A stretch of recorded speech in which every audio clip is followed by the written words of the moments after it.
সদ্য বিদায় নেয়া অন্তর্বর্তী সরকারের ১.৫ বছরের মেয়াদে ৬৫টি উন্নয়ন প্রকল্পের পুনর্মূল্যায়ন করতে গিয়ে ৭৯,৮৩৪ কোটি টাকা ব্যয় বাড়ানো হয়েছে। প্রকল্পগুলোর মূল সম্মিলিত প্রাক্কলিত ব্যয় ছিল ২,২৪,০০০ টাকা, যা সংশোধন করে ৩,০৪,০০০ কোটি টাকা করা হয়েছে। অর্থাৎ সার্বিক ব্যয় বেড়েছে ৩৫.৬৭%। অন্তর্বর্তীকালীন প্রশাসনের মেয়াদে অনুষ্ঠিত জাতীয় অর্থনৈতিক পরিষদের নির্বাহী কমিটি একনেকের ১৯টি সভার কার্যবিবরণী পর্যালোচনা করে এই তথ্য পাওয়া গেছে। দ্য ফাইন্যান্সিয়াল এক্সপ্রেসের বিশ্লেষণে দেখা যায়, একনেক মোট ৮৭টি চলমান প্রকল্প সংশোধন করেছে। সংশোধিত প্রকল্পগুলোর মধ্যে ৭টির ব্যয় ৯৫০ কোটি টাকা কমানো হয়েছে, যা তাদের মূল সম্মিলিত প্রাক্কলিত ব্যয় ৩৮,৭৫০ কোটি টাকার ২.৪৫%।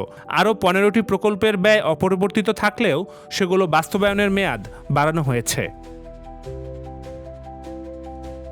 অর্থনীতিবিদদের পর্যবেক্ষণ অনুযায়ী বার্ষিক উন্নয়ন কর্মসূচি এডিপির আওতাভুক্ত প্রকল্পগুলো কঠোরভাবে যাচাই বাছাই করে অন্তর্বর্তী সরকার বিনিয়োগের দক্ষতা বাড়াবে এবং সরকারি তহবিলের সর্বোত্তম ব্যবহার নিশ্চিত করবে এমন উচ্চ প্রত্যাশা থাকলেও বারবার প্রকল্প ব্যয় বৃদ্ধির ঘটনা সেই প্রত্যাশা পূরণে ব্যর্থ হয়েছে।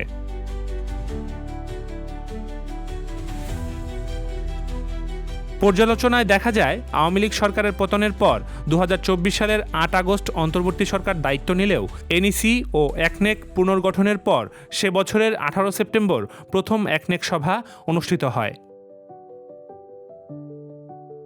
ওই সভায় ৪টি প্রকল্প অনুমোদন করা হয়, যার মধ্যে ২টি ছিল সংশোধিত প্রস্তাব।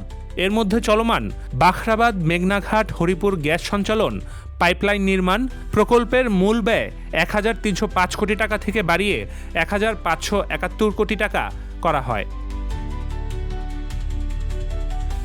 তথ্য আপা ডিজিটাল বাংলাদেশ গড়ার লক্ষ্যে আইসিটির মাধ্যমে নারীদের ক্ষমতায়ন দ্বিতীয় পর্যায় শীর্ষক আরেকটি প্রকল্পের ব্যয়ও ১৬৩ কোটি টাকা বাড়ানো হয়েছে। মেয়াদের শেষ পর্যায়ে অধ্যাপক মোহাম্মদ ইউনূসের নেতৃত্বাধীন অন্তর্বর্তী সরকার রূপপুর পারমাণবিক বিদ্যুৎ কেন্দ্র নির্মাণ প্রকল্পের প্রথম সংশোধনী একনেকে অনুমোদন করে, যার ফলে ব্যয় বেড়ে ১,৩৯,০০০ কোটি টাকায় দাঁড়ায়। অত্যন্ত বিতর্কিত এই প্রকল্পটি ২০১৬ সালে ১,১৩,০০০ কোটি টাকা ব্যয়ে প্রথম অনুমোদিত হয়েছিল। সংশোধনের পর এর ব্যয় ২৫,৫৯৩ কোটি টাকা বেড়েছে। রাজধানী ঢাকায় মেঘনা নদী থেকে সুপেয় পানি সরবরাহ বাড়ানোর লক্ষ্যে সায়দাবাদ পানি শোধনাগার প্রকল্প তৃতীয় পর্যায়ের তৃতীয় দফার সংশোধনীয় একনেক অনুমোদন করেছে, যার সংশোধিত ব্যয় ধরা হয়েছে ১৬,০১৫ কোটি টাকা। বিতর্কিত উপজেলা মিনি স্টেডিয়াম নির্মাণ প্রকল্প দ্বিতীয় পর্যায়ের ব্যয়ও ৪৮% বেড়ে ১,৬৪৯ কোটি টাকা থেকে ২,৮৫৫ কোটি টাকা হয়েছে। Dhaka mass rapid transit development project line ৬ ছিল একমাত্র মেগা প্রকল্প যার ব্যয় কমানো হয়েছে। এর ব্যয় ২.৫৩% কমে যাওয়ায় ৭৫৪ কোটি টাকা সাশ্রয় হয়েছে।